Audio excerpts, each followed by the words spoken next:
κρύψουμε τα παραμύθια, ξέρει κανείς? Στη βιβλιοθήκη. Στη βιβλιοθήκη. Και μπορούμε να τα κρύψουμε και στα ράφια. Και στα ράφια. Και πού Και αλλού? στα σερτάρια. Και στα σιρτάρια.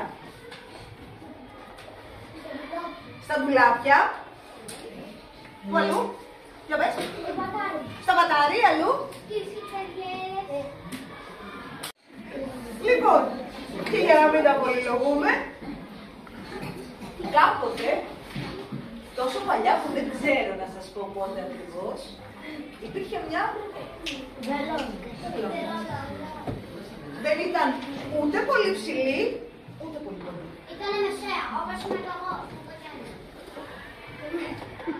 Δεν ήταν ούτε πολύ παχιά, ούτε πολύ ζωσή. Δεν ήταν ούτε πολύ όμορφη, ούτε πολύ άσχημη. Δεν ήταν ούτε πολύ πανεύξυπνη, ούτε και πολύ ευρωβουλή. Δεν ήταν ούτε και πάρα πολύ δυνατή, ούτε και πάρα πολύ ωραία. Ο Βασίλης χαροπός να αγκαλιάσει τους ταράδους. Πήγε και μου τσακίζεται. Σηκώνεται.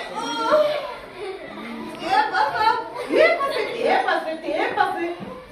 Έσκυσα τη στολή μου στο κέρατο του ταράνδου. Την έσκυσε, την έσκυσε, την έσκυσε.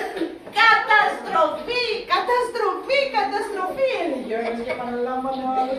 Τι θα κάνω τώρα, τι θα κάνει, τι θα κάνει. Αχ, να είχα μια βελόνα.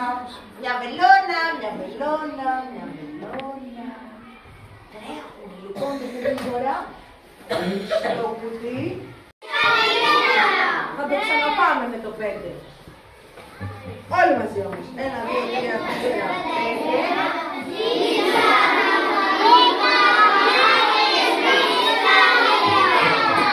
Εμείς καλύτερα. Έχετε όρεξη, μας αφήνετε.